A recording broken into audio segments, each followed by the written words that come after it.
नमस्कार विद्यार्थी मित्रांनो, चला तर आज आपण नवीन जाहिरात सोबत एक नवीन व्हिडिओ घेऊन आलो. तो आहे आदिवासी विभाग महाराष्ट्र शासन यांच्याकडनं 602 पदासाठीची भरती प्रक्रियेची जाहिरात प्रसिद्ध झालेली आहे. 23 नोव्हेंबर 2023 रोजी ही जाहिरात प्रसिद्ध करण्यात आलेली आहे. ऑफिशियल वेबसाईटवर ही जाहिरात प्रसिद्ध करण्यात आलेली आहे. एकूण 602 पदासाठीची भरती प्रक्रिया असणार आहे. IBPS या कंपनीमार्फत ही भरती प्रक्रियेची जाहिरात प्रसिद्ध करण्यात आलेली आहे. विविध पदांसाठी ही भरती प्रक्रिया असणार आहे. तर मग त्याच्यामध्ये कुठल्या कुठल्या विभागामधली ही भरती प्रक्रिया असणार आहे तर नाशिक, ठाणे, अमरावती, नागपूर यांच्या अधीनस्थ विभागामध्ये ही भरती प्रक्रिया असणार आहे. आणि कुठले कुठले पद असणार तर वर्ग 3 साठीचे वरिष्ठ आदिवासी विकास निरीक्षक, संशोधन सहाय्यक, उपलेखापाल, मुख्य लिपिक, सांख्यिकी सहाय्यक, वरिष्ठ आदिवासी विकास निरीक्षक नॉन पेसा, वरिष्ठ लिपिक सांख्यिकी सहाय्यक, लघुलेखक, गृहपाल स्त्री, गृहपाल पुरुष, अधीक्षक स्त्री, अधीक्षक पुरुष, ग्रंथपाल, सहाय्यक ग्रंथपाल, प्रयोगशाळा सहाय्यक, प्राथमिक शिक्षण सेवक नॉन पेसा, माध्यमिक शिक्षण सेवक नॉन पेसा, उच्च माध्यमिक शिक्षण सेवक नॉन पेसा, तसेच आयुक्त कार्यालयाचे स्तरावरील उच्च श्रेणी लघुलेखक व निम्न श्रेणी लघुलेखक इत्यादी भूतपूर्व दुय्यम सेवा निवड मंडळाच्या कक्षेतील गट क संवर्गातील नमूद सरळ सेवेची पदे भरण्यासाठी खाली नमूद केलेल्या रिक्त पदांकरता पात्र उमेदवाराकडून ऑनलाईन पद्धतीने अर्ज मागवण्यात येत आहेत. ऑनलाईन पद्धतीने अर्ज करण्याची सुविधा ही जी ऑफिशियल वेबसाईट आहे tribal.maharashtra.government.in किंवा मग IBPS ऑनलाईन IBPS.in TDCN जून 2023 या लिंकवर जाऊन तुम्हाला अर्ज करता येणार आहे. तर अर्ज करायला सुरुवात होणार आहे 23 नोव्हेंबर 2023 ते 13 डिसेंबर 2023 या कालावधीमध्ये तुम्हाला अर्ज करायचे आहेत. या संकेतस्थळावर स्वतंत्रपणे कळवण्यात येईल परीक्षेसंदर्भातली जी माहिती आहे तर ती कळवण्यात येईल. भरती प्रक्रिया संदर्भात सर्व कार्यक्रमातील बदल सूचना वगैरे या ही जी वेबसाईट आहे या वेबसाईटवर म्हणजे या संकेतस्थळावर वेळोवेळी म्हणजे एक्झामच्या तारखा वगैरे असतील, निकाल असेल, संपूर्ण माहिती ह्याच वेबसाईटवर तुम्हाला कळून जाईल. मग कुठल्या कुठल्या पदासाठी किती जागा आहेत, कुठल्या विभागामध्ये किती जागा आहेत, वेतन श्रेणी काय असणार आहे, परीक्षा शुल्क काय असणार आहे, वयोमर्यादा काय असणार आहे, ही संपूर्ण माहिती आजच्या व्हिडिओमधनं मी तुम्हाला देणार आहे. तर पहिलं जे पद आहे ते आहे वरिष्ठ आदिवासी विकास निरीक्षक. वेतन श्रेणी देण्यात आलेले एकूण पदे आहेत 7. सामाजिक समांतर आरक्षणानुसार त्यांची विभागणी करून देण्यात आलेली. मग तुम्हाला कुठल्या पदासाठी फॉर्म भरायचा आहे त्याच्यानुसार तुम्हाला ते बघायचं आहे की तुमच्या कॅटेगरीसाठी किती जागा आहेत वगैरे. त्यानंतर पुढचं पद आहे संशोधन सहाय्यक. वेतन श्रेणी देण्यात आलेले एकूण पदे आहेत 4. सामाजिक समांतर आरक्षणानुसार त्यांची विभागणी करून देण्यात आलेली आहे. त्यानंतर त्याच्या पुढचं पद आहे उपलेखापाल, मुख्य लिपिक. वेतन श्रेणी देण्यात आलेले एकूण पदे आहेत 17. सामाजिक समांतर आरक्षणानुसार त्यांची विभागणी करून देण्यात आलेली आहे. त्यानंतर पुढचं जे पद आहे ते आहे आदिवासी विकास निरीक्षक. वेतन श्रेणी देण्यात आलेले एकच जागा आहे आणि सामाजिक समांतर आरक्षणानुसार त्यांची विभागणी करून देण्यात आलेली आहे. त्यानंतर त्याच्या पुढचं पद आहे वरिष्ठ लिपिक सांख्यिकी सहाय्यक. वेतन श्रेणी देण्यात आलेली आहे आणि एकूण जागा आहेत 57. सामाजिक समांतर आरक्षणानुसार त्यांची विभागणी करून देण्यात आलेली आहे. त्यानंतर पुढचं जे पद आहे ते आहे लघुटंकलेखक. वेतन श्रेणी देण्यात आलेले आहे एकूण जागा आहेत 3. सामाजिक समांतर आरक्षणानुसार त्यांची विभागणी करून देण्यात आलेली आहे. त्यानंतर त्याच्या पुढचं जे पद आहे ते आहे गृहपाल पुरुष. एकूण पदे आहेत 13. वेतन श्रेणी देण्यात आलेली आहे. सामाजिक समांतर आरक्षणानुसार त्या जागांची विभागणी करून देण्यात आलेली आहे. तुम्ही ज्या कॅटेगरीमधून येतात त्याच्यानुसार तुम्हाला ते अर्ज करायचे आहेत. त्यानंतर गृहपाल स्त्री जे आहे त्यांची एकूण पदे आहेत 9. वेतन श्रेणी देण्यात आलेली आहे. सामाजिक समांतर आरक्षणानुसार त्या 9 पदांची विभागणी करून देण्यात आलेली आहे. त्यानंतर पुढचं जे पद आहे ते आहे अधीक्षक पुरुष. वेतन श्रेणी देण्यात आलेली आहे. एकूण पदे आहेत 10. सामाजिक समांतर आरक्षणानुसार त्यांची विभागणी करून देण्यात आलेली आहे. त्यानंतर पुढचं जे पद आहे अधीक्षक स्त्री. वेतन श्रेणी देण्यात आलेली आहे. एकूण पदे आहेत 20. सामाजिक समांतर आरक्षणानुसार त्यांची विभागणी आहे. मग तुम्ही बघू शकता महिला आहे, सर्वसाधारण, खेळाडू, माजी सैनिक, अंशकालीन, भूकंपग्रस्त, प्रकल्पग्रस्त, दिव्यांग, अनाथ यांचं सर्वांचं जे आरक्षणाची तरतुदी आहेत त्याच्यानुसार जे सामाजिक समांतर आरक्षणाची विभागणी आहे ती देण्यात आलेली आहे. त्यानंतर पुढचं पद आहे ग्रंथपाल. ग्रंथपालची वेतन श्रेणी देण्यात आलेली आहे. एकूण पदे आहेत 14. सामाजिक समांतर आरक्षणानुसार त्याची विभागणी आहे. तुम्ही कुठल्या कॅटेगरीमधनं फॉर्म भरणार त्याच्यानुसार ते बघून घ्यायचे. प्रयोगशाळा सहाय्यक. वेतन श्रेणी देण्यात आलेली आहे. एकूण पदे आहेत 11. त्यानंतर पुढचं जे पद आहे अपर आयुक्त आदिवासी विकास ठाणे विभागातील रिक्त पदे, एकूण पदे आहेत 3.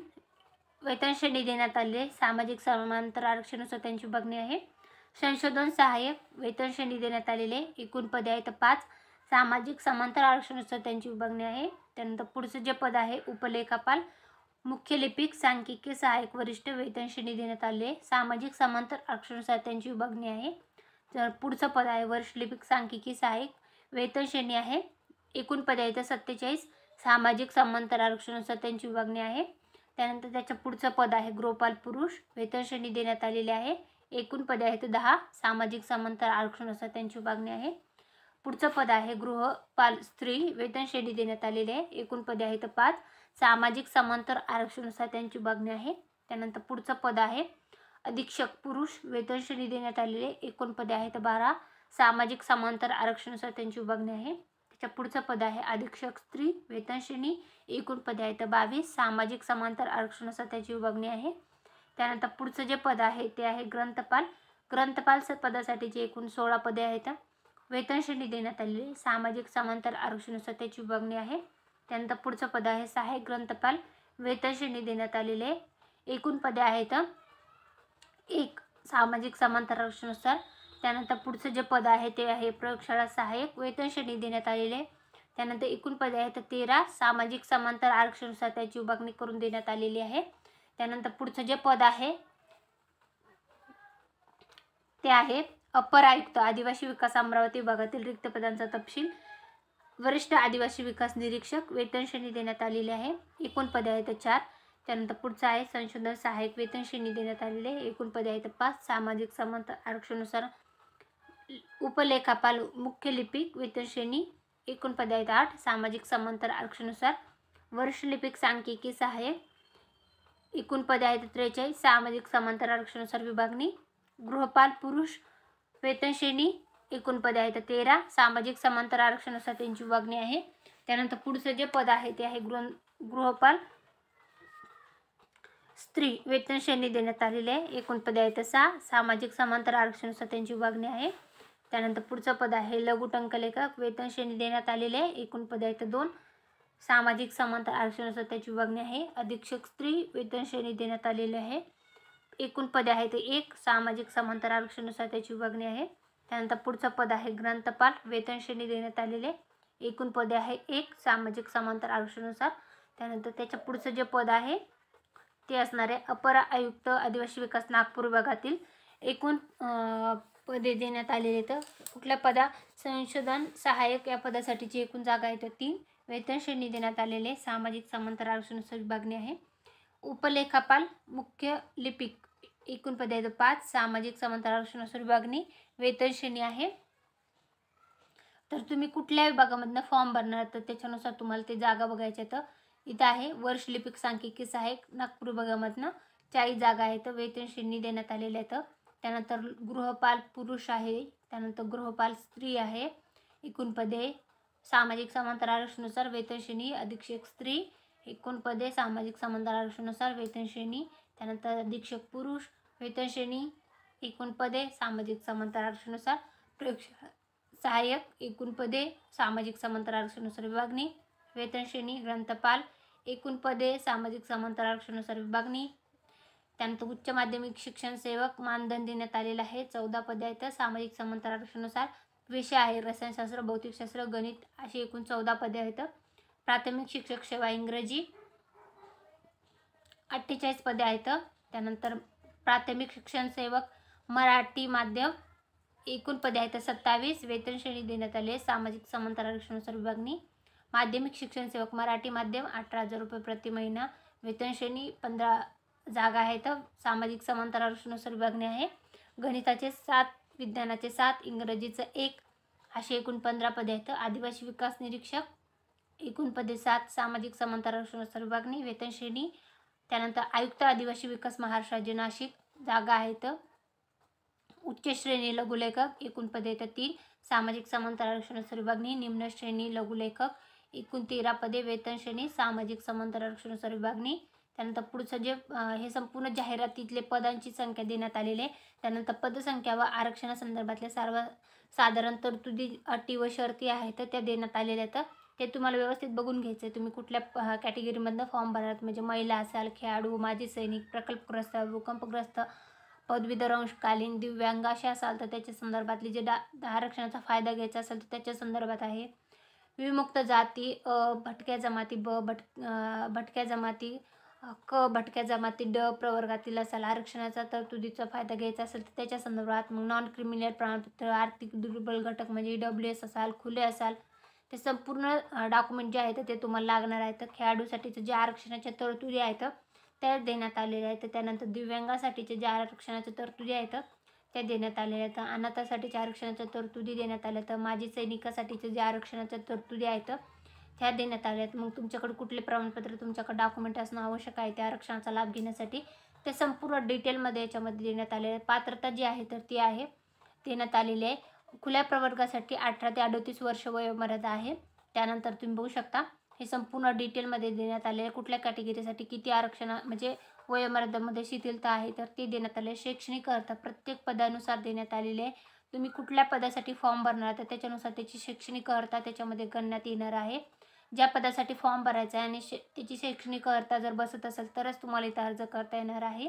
अर्ज केल्यानंतर तुम्हाला कुठले स्टेप फॉलो करायचे आहेत, अभ्यासक्रम जो आहे तर त्याच्या संदर्भातला डिटेल व्हिडिओ मी लवकरच घेऊन येणार आहे. हे संपूर्ण जे आहे तर ते मी आपलं PDF आपल्या यूट्यूब चॅनलला तसे टेलिग्राम चॅनलला टाकलेलं आहे. तुम्ही तिथून पाहू शकता. आपल्या व्हॉट्सअप पेजवर पण मी टाकलेलं आहे, तुम्ही तिथूनही पाहू शकता. ही संपूर्ण माहिती तुम्हाला कशी वाटते ते कमेंटमध्ये नक्की सांगायचं आहे. व्हिडिओ आवडला असेल तर व्हिडिओला नक्की लाईक करायचं आहे. व अशाच प्रकारचे नवनवीन व्हिडिओ मी आपल्या चॅनलवर घेऊन येत असते, ते पाहण्यासाठी चॅनलला नक्की सबस्क्राईब करायचे. कुठल्या पदासाठी किती मार्काची परीक्षा असणार आहे, त्याचं माध्यम काय असणार आहे, एकूण प्रश्न कुठल्या विषयावर असणार आहे तर ते संपूर्ण याच्यामध्ये देण्यात आलेलं आहे. तर ते तुम्ही व्यवस्थित बघून घ्यायचं आहे. परीक्षा शुल्क जे आहे खुल्या प्रवर्गासाठी 1000, आर्थिक दुर्बल घटक, मागास, अनाथ, दिव्यांग, माजी सैनिक असाल तर 910% सूट आहे. परीक्षा शुल्क नॉन रिफंडेबल असणार आहे. अर्ज करण्याची पद्धत जी आहे तर ती ऑनलाईन पद्धतीनेच तुम्हाला अर्ज करता येणार आहेत. त्याच्यासाठी तुम्हाला अर्ज करताना काही अडचणी वाटल्यास तुम्हाला डॉक्युमेंट वगैरे कसे टाकायचे तर कुठले डॉक्युमेंट लागणार आहेत स्टेप बाय स्टेप याच्यामध्ये देण्यात आलेले. तुम्ही त्याच पद्धतीने अर्ज करायचा आहे. अर्ज करताना कुठल्याही प्रकारची अडचण वाटल्यास तुम्ही कमेंटमध्ये विचारू शकता. ही संपूर्ण जाहिरातीची माहिती तुम्हाला कशी वाटली ते कमेंटमध्ये नक्की सांगा. अशाच प्रकारच्या नवनवीन जाहिरातीचे व्हिडिओ पाहण्यासाठी, अभ्यासक्रमाचे व्हिडिओ पाहण्यासाठी आपल्या चॅनलला नक्की सबस्क्राईब करा. व्हिडिओला लाईक केलं नसेल तर लाईक करून घ्या व जास्तीत जास्त उमेदवारापर्यंत व्हिडिओची लिंकला शेअर करा, म्हणजे त्यांनाही याचा नक्कीच लाभ घेता येईल. हा व्हिडिओ शेवटपर्यंत पाहिला असेल तर खूप खूप धन्यवाद. Thanks for the watching.